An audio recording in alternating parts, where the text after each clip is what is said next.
अऊज़ु बिल्लाहि मिनश शैतानिर रजीम बिस्मिल्लाहिर रहमानिर रहीम नहमदुहु व नुसल्ली अला रसूलिल करीम. As a part of a series of ayat, we are discussing, and according to the terminology of the Quran, we are doing zikr bi ayatillah and trying to understand in different ways. In ayat 33, surah 33, ayat 34, Allah subhanahu wa ta'ala is in fact instructing us to continue this zikr in zikr of ayat in your houses also, in your homes also. And that is the hikmat from, that's the way to get hikmat from the ayat of Quran. Last time we had reached the point where we were discussing Khulla, and we had reached the point where whether the part of dower or full dower or any gift or anything has to be shared or it has to be returned. And I had quoted some decisions from some courts that they are now giving verdicts that it is reciprocal in the light of the ayat of the Quran, that it is not, in fact, the ransom, as the ransom which a slave pays, or a ransom which any abductee or person who has been kidnapped or who has been kept under captivation, he has to pay the ransom. It's not that ransom. It is exchange of the things. Why this exchange? Allah subhanahu wa ta'ala has kept a provision that when this separation takes place, one has to divide lot of things, divide lot of things, and there are many things which cannot be divided. Therefore, one may exchange one thing for the other. For example, somebody is taking the sofa, the other person may take the cupboard, he may take the almirah. So this is just a very, very simple example. And then this does not apply to the concept of gift. Gift is a separate matter. It has been dealt with in the Quran separately. And the philosophy of gift is that once the gift is given, it has been accepted, it cannot be returned, it cannot be taken back, it cannot be cancelled, it cannot be taken back once it has been accepted. So these are two different things. That how to distribute, divide the properties or other belongings or other things which are common, they have to be divided or distributed. And number two, the concept of gift, that is also different from this word fidya. And then there is another aspect which usually our fuqaha mix up, that is the earnings, the income, the wealth, or anything else which the wife has brought. Under the law of the land here or in the West, everything which is between the husband and wife has to be distributed. But under the Islamic law, whatever exclusively belongs to the wife, she has earned or she had got as a gift or in any other manner, that is not divisible, that does not go to the divisible pool, that is her property. For example, if the woman has got a house or furniture or ornaments or anything during the marriage from her own income, that is her property. That does not form part of the divisible pool. So in this ayat, these three things have to be distinguished: gift, her own earnings, and the divisible pool, which is between them, and that has to be, if not properly, if anything cannot be divided properly, then it can be exchanged one for the other. But it is being misapplied in different ways. But that was very important to understand. Now we are coming back to the discussion of khulla. if the khula takes place and the dower or whatever was to be returned, because there are situations where the dower may be returned, they may have to be returned, or there are situations where a part of dower may have to be returned, or a settlement may have taken place through mediation and something may have to be returned. Then in that case, what is the effect if these things are not returned? The courts have concluded, the fuqaha have concluded that delay, failure, or even non-payment of anything which the wife has to pay during after the khula, if that is not paid, it does not invalidate the khula itself. Khula has been announced. It is effect. It has taken effect immediately. It is irrevocable. The things which are payable and have not been paid or have not been returned, they have to be returned, yes. But if these are not returned, then there is a course through the civil law, through the civil court. She can be sued, but because of non-payment or any delay, the khula will not become invalid. Khula will remain, it is irrevocable, and she will have to observe iddat. But the things which are to be returned, she has to return. If she doesn't, then she has to face the court. Where wife had never claimed khula in her complaint or in her petition before the court and didn't ask for it before the court, she cannot be forced for the khula. For example, she comes to the judge, to the court, with a petition for dissolution of marriage, or she has the power of talaq-e-tafweez, she comes with that to the court. That matter is not settled. It cannot be settled, for example. There is a problem in that. But the court cannot convert that petition into khula. Khula is absolutely personal, private right of the wife. Nobody else can bring it in his own judgment. Even the court cannot bring it in his own judgment. It is her will, her wish, and it is a free will. The condition of return is precedent only if husband insists on return of dower. The second condition is that the dower or part of dower may be taken up for consideration for return only if the husband demands it.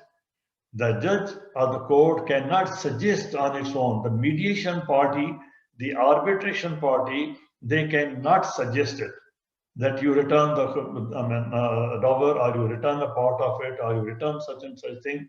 They cannot suggest. It is her free will. And it depends upon the husband. If he demands it and she agrees to it, it is in that case only. It means that khula and also the demand of dower and return of dower is absolutely between husband and wife. The court could not direct the wife to forego any right to recovery of dower. For example, if the dower is pending, the court cannot order that it should not be recovered from the husband. And the court is not competent to dissolve the marriage on the basis of khula without its demand by the wife, which I've already explained, and without her consent to part with the dower in favor of husband. I've explained this thing. No legal obligation is placed on wife to pay additional compensation. Today it is happening. These courts come to the cases come there and people tell about this, that the other party is demanding the husband side is demanding more money or something more in order to accept the khula. Although khula is not by the will of the husband, but they are, because of ignorance, they are even demanding more money, more than the dower even.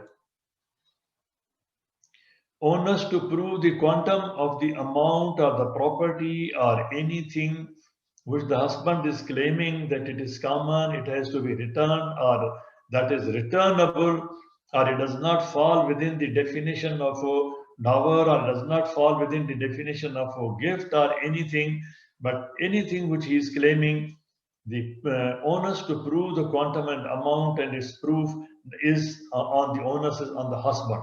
He has to provide cogent evidence. Just claiming it, giving a list, does not entitle him to get it back. He has to provide the evidence, as I said, that there are different categories, and for each category, he has to provide each evidence. Court may intervene in fixing the amount of settlement through mediation or through the direct order of the court. They can intervene, keeping in view the circumstances of the case. If the circumstances of the case do not allow to return the dower, they cannot ask the wife to return the dower, even if she agrees to return the dower. She agrees that, yes, I just want to get rid of the situation. I'm in a bad situation. I'm in pain. He is very cruel. Therefore, I'm ready to give the dower. No. In that case, the court can intervene. That since the khula is taking place because of the fault of the husband, and she is giving this amount or any part of the dower under duress, she should not give. The court can intervene here and pass the order that wife will not return any part of the dower or anything if the fault is on the part of the husband. Husband could not claim marriage ceremony expenses, that I spent so much money on marriage and it is taking place the next day, or it is taking place after 1 year. Khula is taking place after 1 year, for example, or any day. He cannot claim the marriage expenses. Court will also consider as to who was at fault. I have already mentioned. If the court comes to the conclusion that wife is at fault, then she has to return the whole dower. She may have to return other things also. Depends upon the situation. That if the fault is on the part of the husband, she doesn't have to return.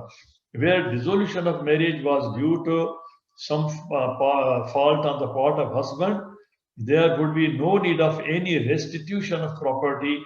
Even if some property has been given, it cannot be returned. It should not be returned. A wife may have to return entire dower received by her when husband was not at fault. This is very important.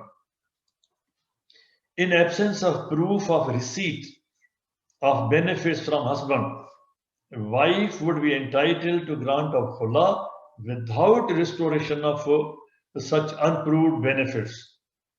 These are in fact parts of those judgments which are just, they're very lengthy judgments. Sometimes the judgments run into 10 pages, 30 pages, 50 pages, but I have taken only that relevant part, which is the operative. It is called the operative part of the judgment. So this is just the operative part of those judgments. Restoration of benefits as a condition of khula is not required in a case where she has been in nikah. There has been a nikah, but no rukhsati. The girl has not left the house of the parents. There was nikah, but the situation which is called rukhsati, it means the bride has not left the house of the parents. In that case, the restoration of benefits as a condition of khula is not required. Dower will not be returned if there was no rukhsati. Amount paid by husband's father to wife's father, or her parents, or her brothers, or her relations, it happens in our society, cannot be claimed at the time of khula by the husband, that I had given so much money, paid so much money to her father also, or to her father, or to her brother, and that should be returned. She is not responsible for that. That money cannot be made the condition for khula. Khula may take place by husband pronouncing talaq after the court proceedings are over. Khula is taking place. He may pronounce the talaq, and people do that usually. Otherwise, if the court has separated them by khula, even if the husband was not agreeable to that course. Here, the power of the judgment, final judgment, conclusion. It's not that in the beginning, the conclusion, the final judgment. It is after hearing both the parties. If the judge has separated, that in that case, if the husband does not agree, even then the khula is valid. Otherwise, it is better for him that, and some people do that, that they pronounce talaq also. But if he doesn't pronounce, then the khula is valid. Decree for dissolution of marriage. You kindly keep in mind, we are discussing different things. We are discussing talaq, dissolution of marriage. We are discussing khula. We are discussing mubarat. We are discussing different things. So wherever these terms appear, they have to be kept in mind. Decree for dissolution of marriage and as a khula is not appealable. This is extremely important to understand. People think that when we go to the court, there is appeal and there is re-appeal and there is final appeal and there are so many forums to go to the Supreme Court. No. In the case marriage matters, and particularly in case of khula, which has taken place at the lowest level of the court, and it is called the trial court or the family court. It has taken place there in one court only. If it has taken place, then it is irrevocable, it is non-appealable. Even the Supreme Court or the Chief Justice of the country cannot rehear the case, because it cannot be made, we cannot make a mockery of the marriage, that today in the court it has been announced as a khula and next day they say they know they can live together. It's final. However, decision qua dower is appealable. If the dower is not paid, there's a dispute on dower. Husband said, no, I want full dower. She is not giving full dower, she is giving only a part of it. That part of the case, that is dower, it is a civil case that can go in appeal, that can even go up to the Supreme Court, but not the matter which pertains to khula. People don't differentiate between that. Where the wife has claimed the mental torture, that he is giving me mental torture. These things do happen. They say that I have a great mental torture, I can't live. The court, without going into the depth of reasonableness, whether she is right or wrong, on the face of it, on understanding the superficial facts even, they cannot shape the attitude of the wife. Court is not the for the court to shape the attitude of the wife. That can take place during counseling, not even mediation. Mediation is for the settlement of matters between them. That can take place during counseling to shape the mind. But when it is before the court is for taking a decision. And then court will consider this on the face of it. And if she claims mental torture, if she claims cruelty, the courts are not allowed to go into the details or in asking questions and asking her to prove it, show the bruises, how he hurt you, how he injured you, where he injured you. They cannot ask this. And they can dissolve this marriage if the court is satisfied. If the woman has decided herself that now it's a hateful union, as it appears from the hadith, when the woman comes to the court of the Prophet, peace be upon him, the mercy of the worlds, there we find that the Prophet, peace be upon him, the mercy of the worlds, he found that there was a hateful union and he dissolved it. The court, this is very important for the court, for the qazi, for the mufti, or for anybody to whom the court case has come for decision. Khula can be granted by court when it concludes positively. There are many things which are maybe decided negatively, but this is the thing which has been decided positively. Divorce, khula, or anything pertaining to this matter has to be decided positively. The judge has to look into the positive evidence of the dispute, that now they cannot live within the limits of Allah subhanahu wa ta'ala. It will all depend upon the positive analysis, positive understanding, and positive conclusion that no, they cannot. It cannot be concluded negatively. I may explain this. I think there are many cases. For example, in criminal cases, you decide the case. If the positive evidence is not available, you decide on the basis of negative evidence, that on the basis of doubt, that there is a doubt, and you absolve the person, you exonerate a person. That is on the negative evidence. There is no evidence. There is a doubt. But here you cannot decide on the basis of doubt, that I have a doubt that whether they will be able to live or not. No. You have to positively conclude that no, they cannot live together as husband and wife within the limits of Allah. This is the guiding principle. Sufficient justification in granting khula existed. For example, she comes to the court and judge asks her, why do you want khula? And she claims that there is a big age difference. He is double the age of mine. I was a child when I was married. On this basis, age has been recognized, because this is happening in our society, that child marriages are taking place and they are unhappy, and there are many other reasons. So this is one of the reasons. If she claims on the basis of age, you have seen people marrying at a very old age, men marrying at very old age, and very young, small girls.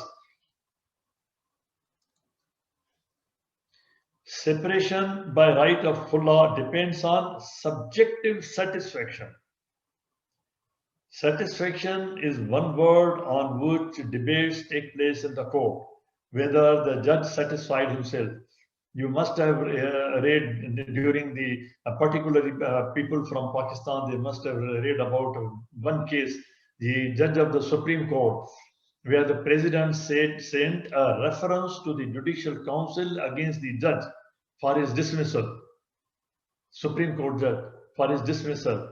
And when the court heard the case, the main point was that when the president sent the reference against the judge, did he satisfy himself on the reference which he is sending? So here it is extremely important.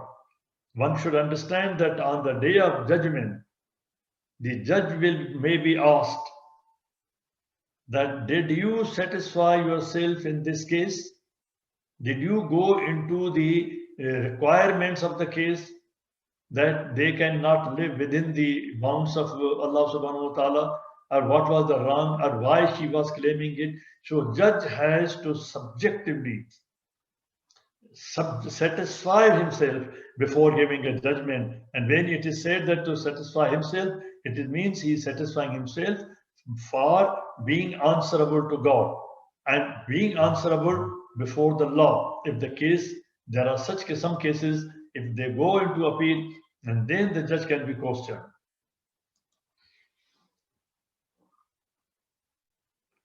If the judge subjectively concludes this and they have to be separated, then they cannot force them to live in perpetual suspicion, mutual distrust, discord, and hatred for each other.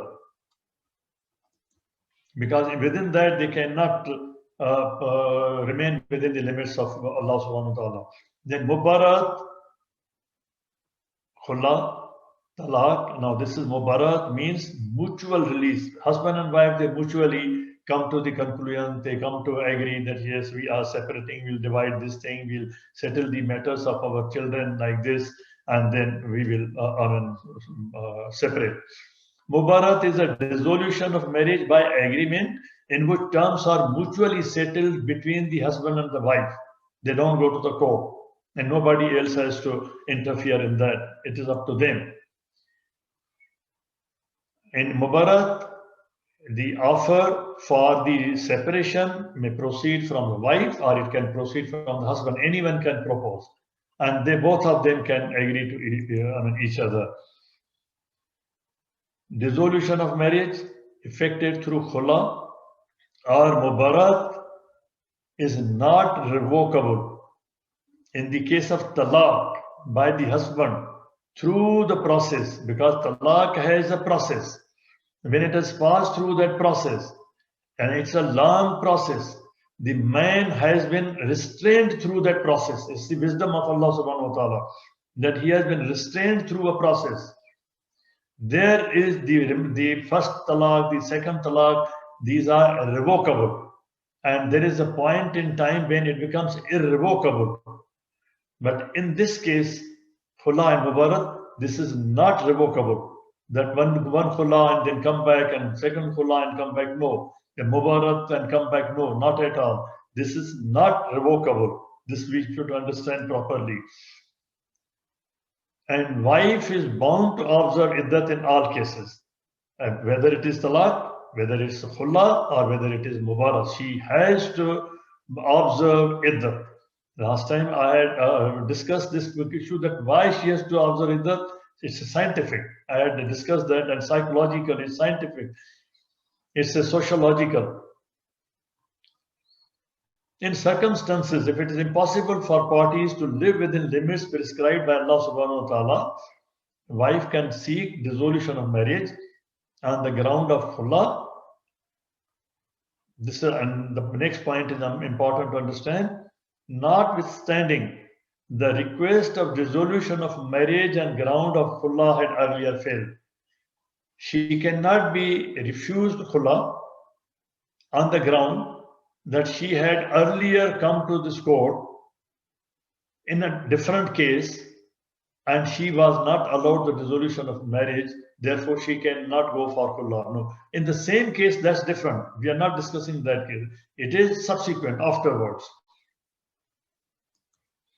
Where object of allegations, if the husband has labeled such allegations against the wife, for example, on her character, if there are such allegations already pending before the court in some other case, or in the same petition in reply to khula, petition of khula, the husband has labeled any allegation against the wife, any allegation, then that is sufficient to accept the petition of the for khula from the wife, that now after hearing these allegations from the husband on her character, she cannot live with him and they cannot maintain the hudud of Allah subhanahu wa ta'ala, so the khula can be allowed. So it is very important. People make mistakes. If the attorney is not careful enough, that while giving reply to the petition of khula in the court, husbands start levying allegations against the wife. Although that is the point where it is better to say, no, I love her. Now, no, she is good. I don't want the divorce. I don't want to divorce her. I don't want that she should take khula from me. But people make a contradictory mistake. They say that she has come for khula because she is bad. So this defeats the case of the husband. Manner in which husband endeavor to drag wife in litigation, that is also one point to understand, that they cannot maintain the limits of Allah subhanahu wa ta'ala within their home. That's why they are dragging each other in the courts. Once the court has come to the conclusion that the parties could not remain within the limits of Allah subhanahu wa ta'ala, I have already explained that they can go for, the court can go for allowing them khula or dissolution of marriage. The decree for dissolution of marriage as khula would be complete. It is complete as soon as passed, and it could not be made contingent upon any condition by the court. In other matters, there are conditions. In talaq, there are conditions, procedures, so many other things. And then it becomes irrevocable. But in case of khula, once it has been awarded, it has been announced in the court, then it is final, it has taken its effect. And then in this case, the iddat is another condition which has to be fulfilled. But so far as the process of khula is concerned, that's fine. It has taken place once the judge announces it.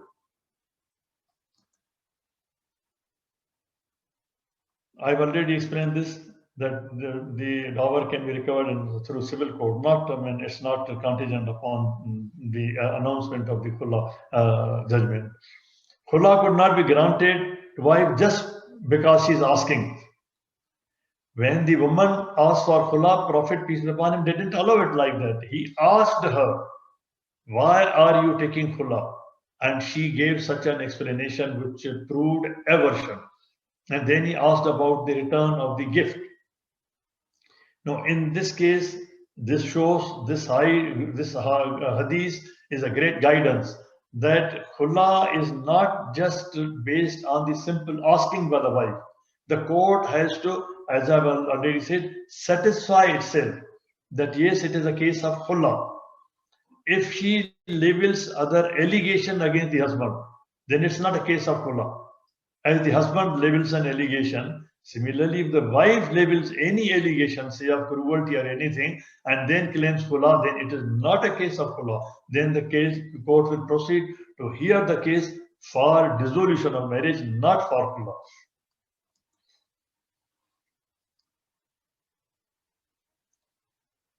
As I have already said, that there's no appeal against the decision of khula by the trial court, by the lower court. Even in the constitutional petition, at the highest level, in the constitutional court, in the high court, in the federal court, in the Supreme Court, under the constitution, that this is violation of the constitution, there is no appeal. There's no constitutional appeal even. There's no appeal of the case and there's no appeal, constitutional appeal. The wife's suit for divorce would be dismissed if it was found that she was neither faithful nor obedient to her husband. This is very important because you have seen in that ayat, it prescribes that she is not nashizatun, there's no nushuz. Kanitatun, salihatun, hafizatun. All these things have to be seen, except where the wife has not been paid her prompt dower. Dower is such a very important thing, and maintenance is such an important thing. If she comes to the court with these two things, or any one of them, that's a different issue. But if there is any fault on the part of the wife, then she loses all the sympathy of the court and all the sympathy of the law. So therefore, judge has to be very careful in understanding the case, that he has to decide it within the hudud Allah, within the limits of Allah, and he has to satisfy himself so that he is in a position to answer it before God. Now we'll start another point, that is maintenance, but we have concluded, we have covered half an hour, more than half an hour now. So if you will allow me, I'll proceed with maintenance, that why maintenance is so important. We have discussed dower already, but I will now discuss maintenance. And I'll discuss maintenance in 2 or 3 parts. One is that what is maintenance, what is its basis, then maintenance generally, and then maintenance after divorce. The last point, that is the maintenance after divorce, is the most misunderstood thing among the Muslims, and they don't care for that. They ignore this. This is a violation of the ayat of the Quran. These are the ayat you already know. I will not explain these again because we have already discussed these ayat. I'm just exposing these numbers and ayat to you so that you recall that we had referred to these ayat. The discussion is based on these ayat, and then I'll straight come to the discussion. As I said, I'll discuss the basis of obligation for maintenance. What is this basis? Basis are the ayat which are referred to. And then maintenance after divorce or death. This is the most misunderstood part. We are totally ignoring this. Then long maintenance for divorced woman. We are totally ignorant about it. This is not only the maintenance during married life. It is not the maintenance only during iddat. It is also a maintenance after the divorce for longer period till she marries. And prompt payment of maintenance. Abstinence of a husband from giving maintenance if he avoids to give it. when the case comes to the court for talaq or for khula or for anything, and simultaneously the attorneys do this, they simultaneously file an application that he is not giving maintenance or there's an apprehension he will not give the maintenance. Therefore, the court opens an account for her.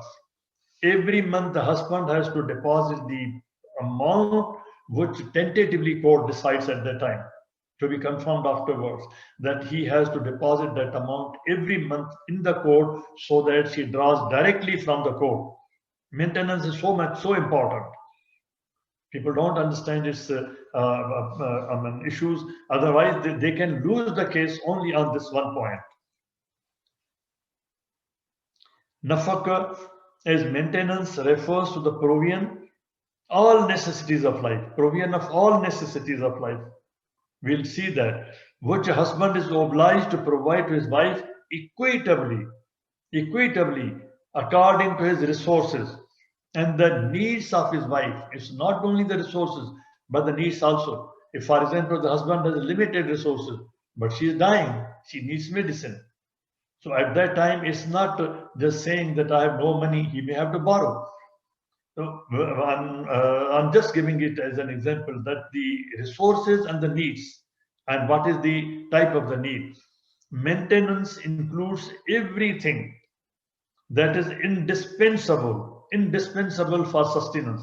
It's not for comfort or it's not for other enjoyment, which is indispensable for sustenance, dwelling, house, clothing, according to social standing of the husband. Maintenance also includes other necessary expenses for mental and physical well-being, for health.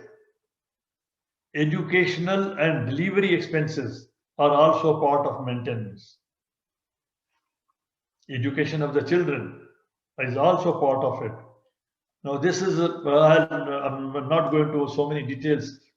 In India, and that continues in Pakistan, from the British days, from the Mughal days, there is a law, not just a fatwa, there is a law, family law, that woman is, the wife is entitled to pocket money also, besides maintenance. For example, the court has decided that it is the indispensable expenditure for sustenance of life is this: education, mental health, food, clothing, house, everything included. It comes to say $1,000 a month.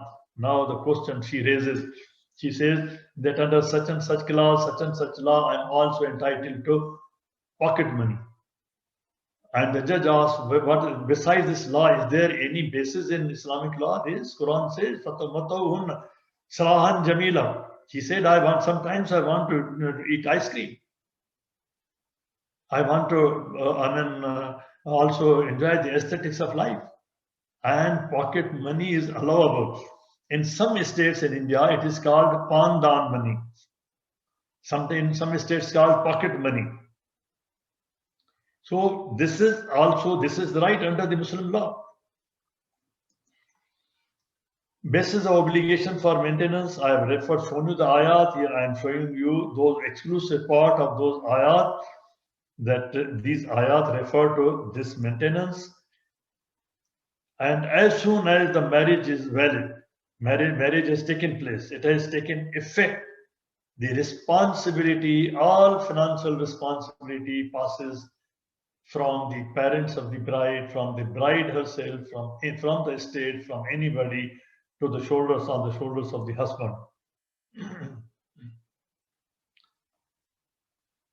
And he is bound to maintain his wife as long as she is faithful. You remember the ayah. We started the discussion from nushuz, and then kantatun, hafizatun, and other qualities and attributes. If husband abstains from payment, if there is a fault on his part, he's not paying maintenance, it becomes demandable debt. It is as important a debt as dower. On the basis of dower, non-payment of dower, she can claim separation. On the basis of non-payment of maintenance, she can claim separation. And it is not the date which can be forgiven. It is a demandable debt. Under the law, it has to be paid. It is a loan.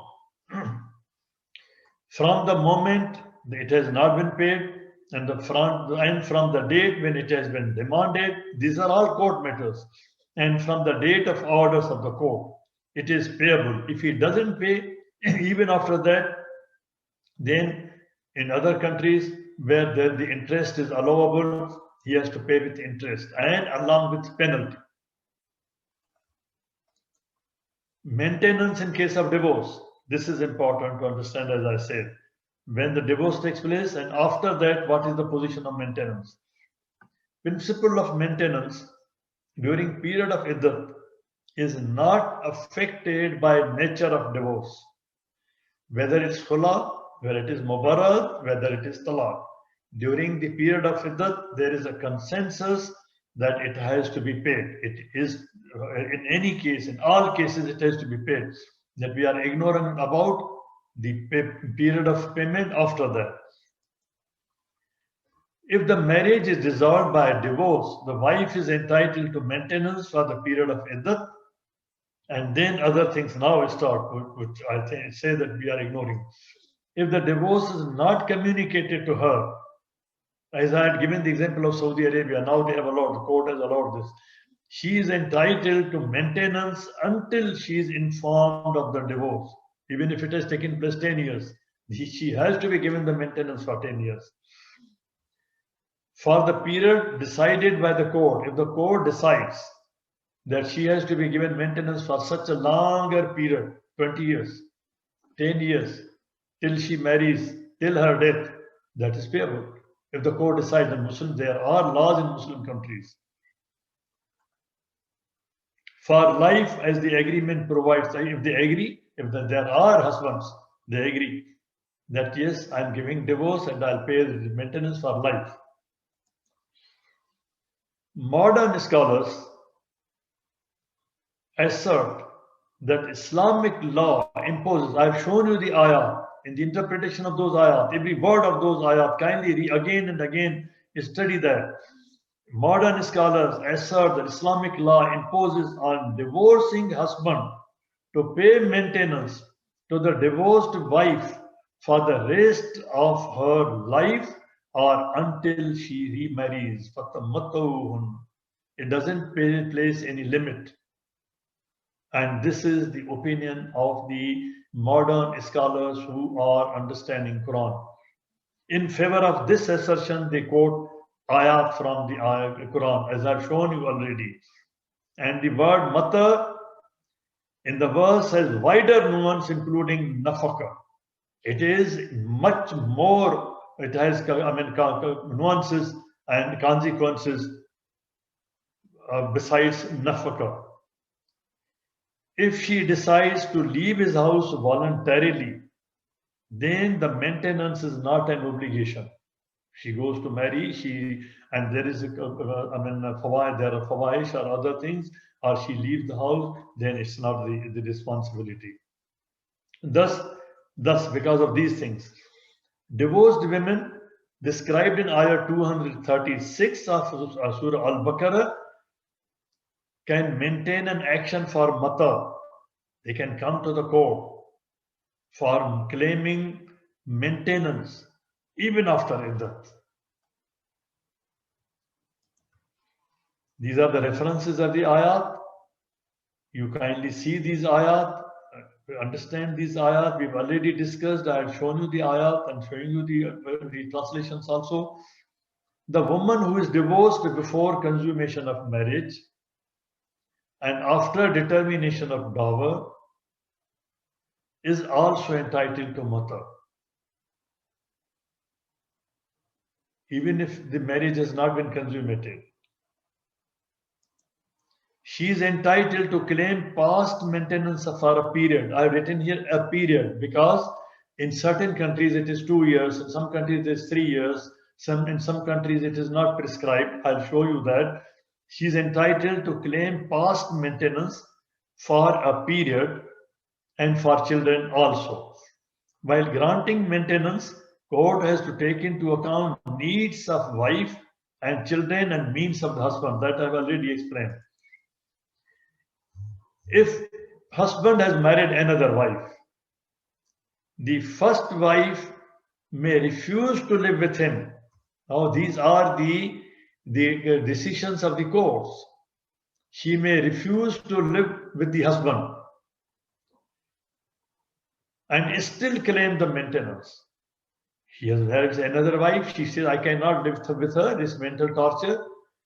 And the husband cannot refuse the maintenance. He has to provide the maintenance to her, even if she is not living with the husband who has a second wife or more wives. But in some cases, depending upon the circumstances, it has been held if the wife refuses to live with her husband, despite decree by restitution of conjugal rights, she would not be entitled to maintenance. If the court has decided that no, the circumstances are different, she can live. There are two houses, and there is a, for example, you call it Haveli, and they are together. In these circumstances, she has to live with the husband. Husband can live with her, and there can be conjugal rights. And if she refuses in that situation, she may be deprived of the maintenance. So it's not, a straight decision. It has to be examined. The judge has to satisfy himself on every point. The law makes no distinction between poor and rich wives. If the husband has failed to maintain his wife, who is rich, for example, wife is rich, and the husband is poor, and he has failed to maintain the wife for 2 years, even though she has independent means, she is rich, she can sue for dissolution of marriage. These are decisions. So be careful. A divorced wife may return property as decided and agreed by her at the place where she normally resides. The khula takes place or the divorce takes place, and there is a division of property. The wife agrees to give the property, some property or all property, and now the husband demands that she should deliver it to my residence. No, he has to pick up. He has now, from that point, he has to take care of everything. An anti-nuptial agreement between prospective husband and wife with the object of securing her against ill treatment. Some wives make an agreement with the husband even before nikah, that after the marriage he will not be cruel to her, and ensuring her suitable maintenance is not void. This can be done. Wife can get an anti-nuptial agreement. Here you see that there are different types of nuptial agreements or anti-nuptial agreements. This is permissible in Islam also, but we are not practicing that. We are not looking at that. An agreement for future separation, however, between husband and wife is void. They cannot marry with a condition, with an agreement that they will separate in the future on such and such date. An agreement, therefore, for certain maintenance for wife in the event of future separation is also void, if it is based on basically on such an agreement. Now, what is the position in Muslim countries on this point of maintenance for the wife and maintenance of the wife after divorce? Matar, Shrahan Jamila, comfortable living to be provided to the divorcee and maintenance to the divorcee. What is the position and what is the position of maintenance in other countries? Now these countries are becoming enlightened in these ayat as they are understanding Quran through the word of Quran, not through the translations given by someone, a person like me or somebody, but they are understanding the word of Quran. So in some countries it is called mata, in some countries it is called parting gift. In the modern legal codes, for example, in Egyptian code, it is the personal status code. Egyptian personal status code, the provisions are there. In Morocco, in Syria it is Article 17, Law of Personal Status of 1953, they passed it. In Iran, Iran is much advanced. There, at the time of divorce, if the divorce is from the husband, the property between the two, which they accumulated during the marriage, is to be divided equally between the husband and the wife. It is in Iran. Then Sudan, it is called the Personal Law Act of 1991. In Malaysia, in Tunisia it is called Law of Personal Status. If you want to see all these laws in one book, then I have given you this reference also. And these are available in one book. Now, what is the position in these countries? What the laws say there?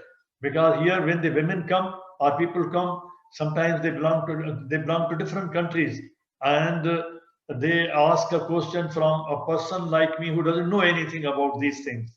But they say, "Do you know what is the position if I go back to my country, say to Tunisia, and I get my divorce there, I divorce my wife there? What would be the position there? I don't know." But when such a question is raised, I have to explore. I have to show them. I don't give fatwa. I tell them that these are the books, these are the laws, these are the things you kindly consider. But basically, it is Quran. You read this ayat, you read this hadith. If you don't understand, I'm ready to talk to you, to discuss with you, to explain to you. Now, the legal courts of Muslim countries generally recognize right of a divorced woman to a parting gift. This is different from the maintenance during iddah. It is something different from dower, that it was given already or it is now to be given. It is something different. Matau for matau hunna.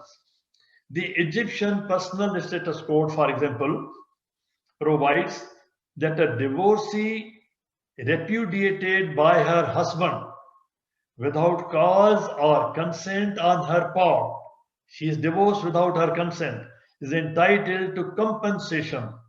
They call it matal talaq, at least for 2 years maintenance, with consideration for the husband's means, the circumstances of the divorce, and the length of the marriage. These things are considered. As I said, the judge has to satisfy himself. No upper limit for compensation is stipulated. There are cases, for example, in Dubai, we have seen that they have given even the worth of millions of dollars. In Morocco, payment of mufti, that there it is called mufti, something given muft without any charge. It is called mufti in Morocco. In Morocco, payment of mufti, that is compensation for consolation of a gift, as a gift, is obligatory on the divorcing husband under the law. The amount and value of this gift is assessed by the court. The determining factor in fixing the amount is harm or the damage which has been caused to the wife when she is getting divorced. You know, one of the famous cases in one country where the peer, where a religious leader, a great renowned religious leader of the world, he divorced his wife at the age of, I think she was more than 65 years of age. And he divorced her at that age. Where will he show? She had no children. What to do? No property. She has lost inheritance after talaq.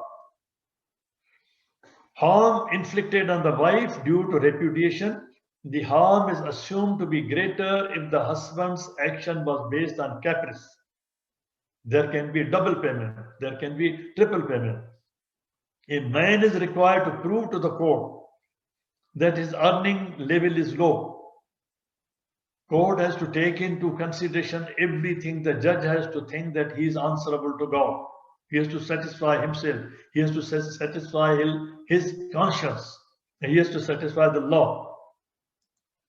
In Syria, according to Article 17 of the Law of Personal Status in 1953, if the judge finds that the divorce was without reasonable cause, the Qazi can require the husband to pay compensation up to 1 year's maintenance. As I said, there are different laws about the duration in different countries. That is why I had written the word a period, for a period.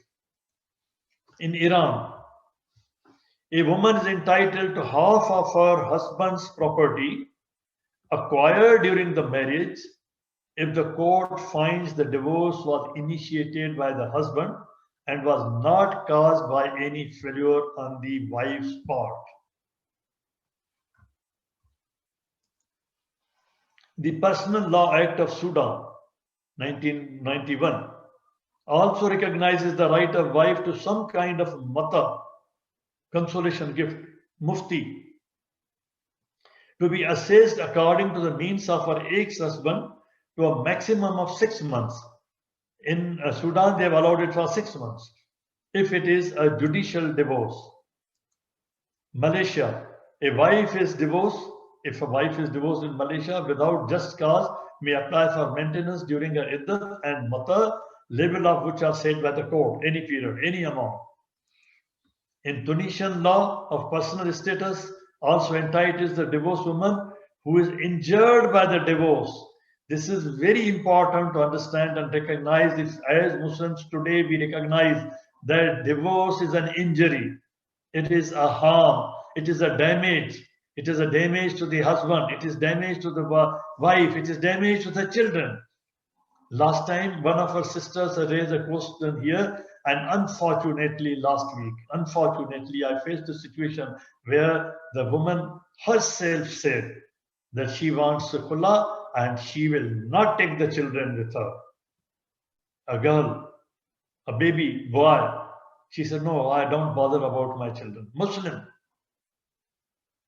So careless. And in my finding, I'll not go those findings here, but look at the situation. This was painful. It's an injury. Let us accept it today that talaq is an injury. Let us save it. Let us make the utmost effort. She said, I had come to you in 3 years back. And at that time, somehow you said that, no, you don't do this now. Now again, I have come. Again, I had to somehow pacify her. It's an injury to the children to award compensation. They are to be compensated. Now, if the judge is God conscious, he will grant compensation not only to the injured wife, but to the injured children. There's a concept of welfare of child. A case came in Baltimore. The parties were Pakistani Americans. And the husband wanted to take the child to Pakistan. And the woman wanted to retain the child here. And the husband had moved the court that the case may be heard in Pakistan, but the court here asked the question whether the laws in Pakistan recognize the welfare of the child. This is a separate law, separate concept of law. And then they approached me. I prepared the case. I told them, I prepared the case that what is the welfare of child concept and where it is in the laws in Pakistan. But people don't know. The common law, wherever there is common law in the Muslim countries, common law, wherever there is common law, wherever there has been British law, there is concept of welfare of the child. And wherever there is welfare of the child, the injury caused to the child has to be recognized. I'm emphasizing this because I'm feeling this pain every day when these cases come there. This is spoiling our families. This is making the children bipolar. They are injured. Their future is spoiled. Maintenance in case of revocable divorce.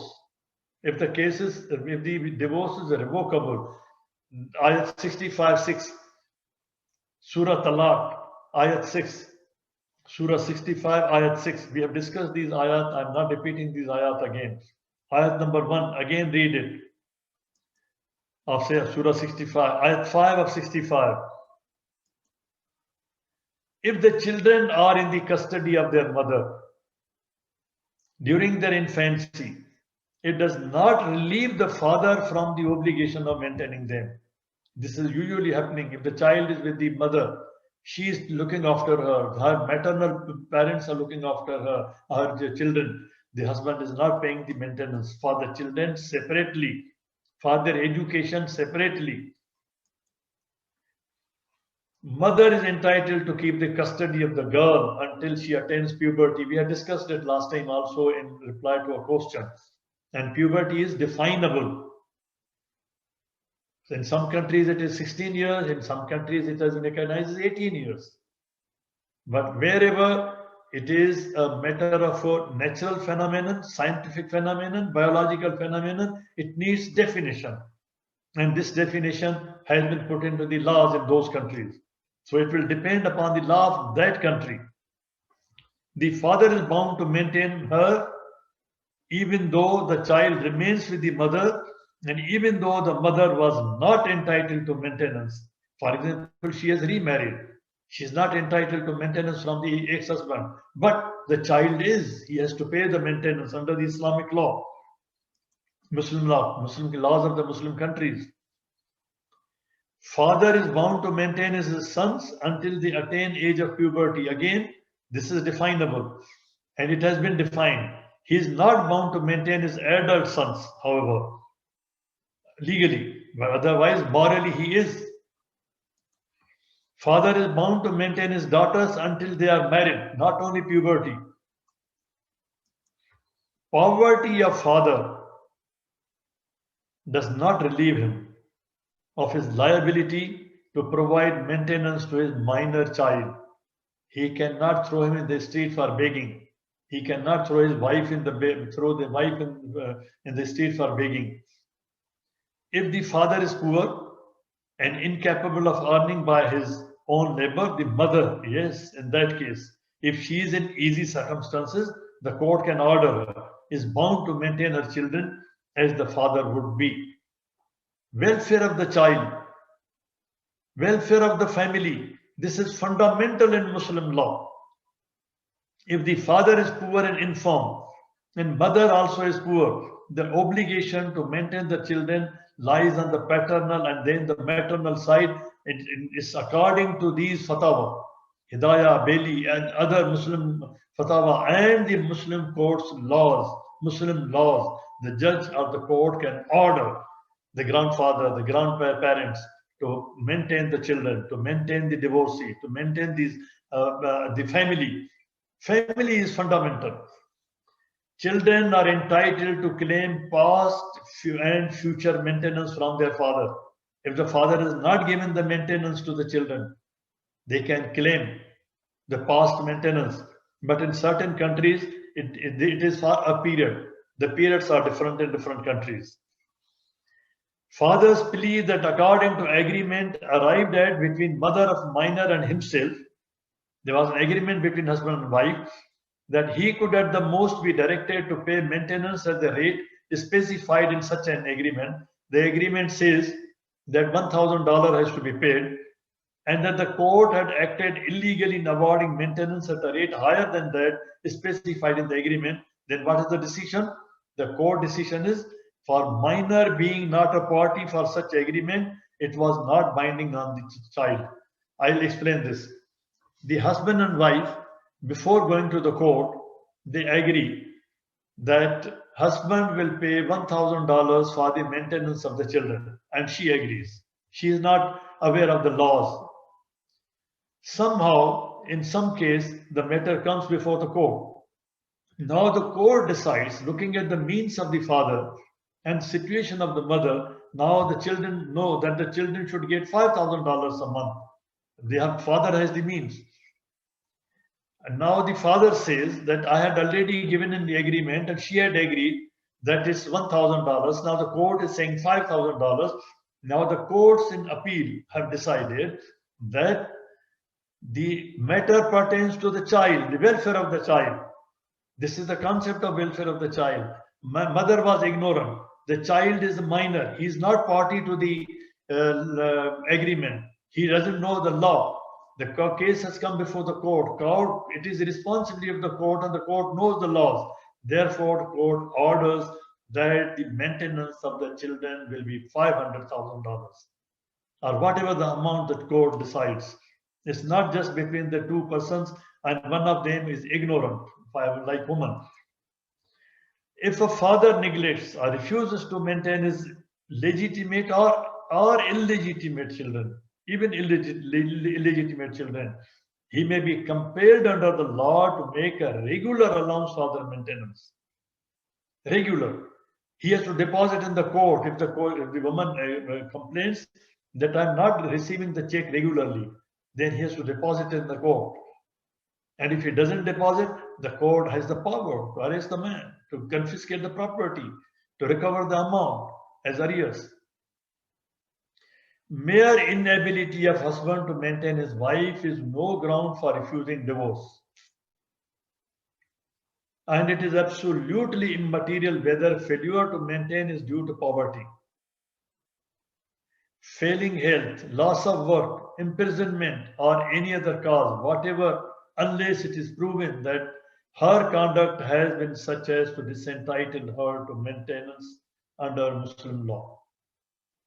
She can be refused maintenance. What all this in nutshell, what does this mean? In nutshell, it means if her conduct is bad, she can be refused maintenance, not on any other ground. Not on any other ground. Husband cannot be said to have neglected or failed to provide maintenance for his wife unless, under general Muslim laws in these countries, he was under an obligation to maintain her. If legally he is under obligation to maintain her, she is not remarried, she is not a bad character. If she has a bad character, then she loses the protection of the law. Then legally man is not bound to maintain her. Then he cannot be compelled. Where the wife deliberately refuses to return to the husband after voluntarily going away from his home, and there was no proof of ill treatment, the wife's suit for maintenance will fail. She is not entitled to maintenance if she runs away. If the wife makes a demand for a prompt dower, she says, "No, I need dower, give me dower. You have not given me." She chooses to live apart from her husband because he is not paying until her dower is paid. The husband is bound to pay her maintenance even though she is living apart.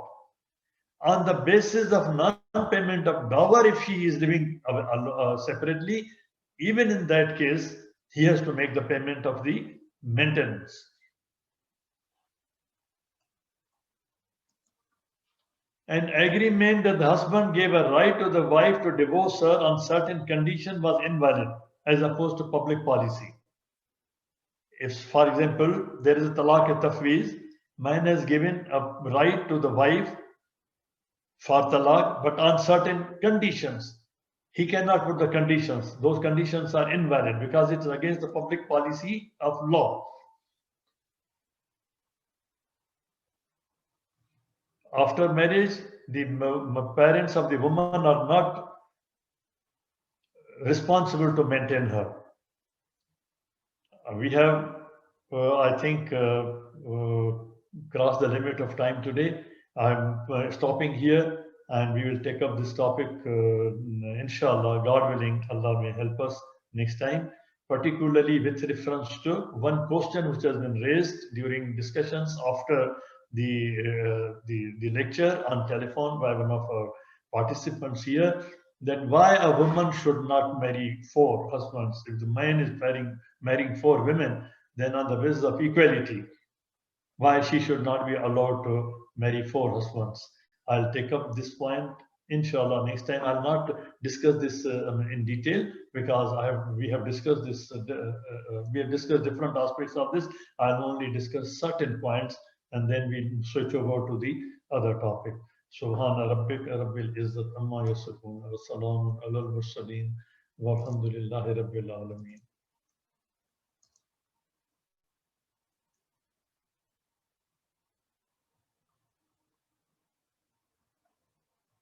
Hello?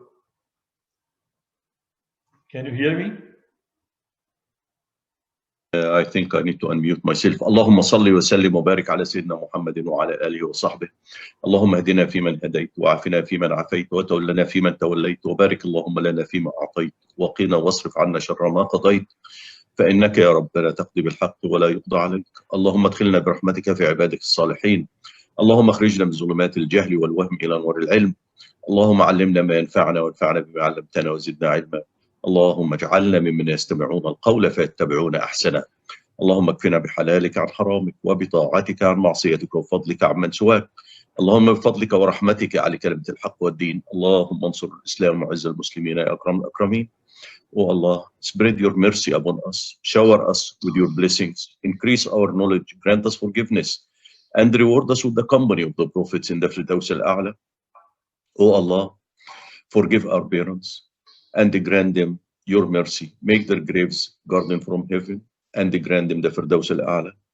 Oh Allah, we have friends and relatives who have passed away. Oh Allah, grant them your mercy. Make their graves garden from heaven and grant them the Firdaus al-A'la. Oh Allah, remedy our sick and grant them full and speedy recovery. Oh Allah, grant our son Ma'raj, brother Anis' wife, brother Munshi mother-in-law, and all our relatives and friends who are sick, grant them speedy and full recovery.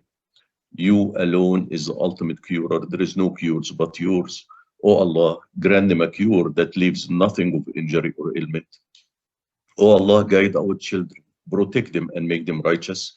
Oh Allah, we ask with every name you have elected for yourself, that none of us leave this gathering, but his pains have been relieved, his worries have been removed, his debts have been paid, his weaknesses have been concealed, his sins have been forgiven, and his needs have been fulfilled. سبحان الله وبحمده عدد خلقه ورضا نفسه وزنة عرشه ومداد كلماته. سبحان الله وبحمده عدد خلقه ورضا نفسه وزنة عرشه ومداد كلماته. سبحان الله وبحمده عدد خلقه ورضا نفسه وزنة عرشه ومداد كلماته. والعصر إن الإنسان لفي خسر إلا الذين آمنوا وعملوا الصالحات وتواصوا بالحق وتواصوا بالصبر. وآخر دعوانا الحمد لله رب العالمين والصلاة والسلام على خير المرسلين. اللهم صل وسلم وبارك على سيدنا محمد وعلى آله وصحبه والسلام عليكم ورحمة الله.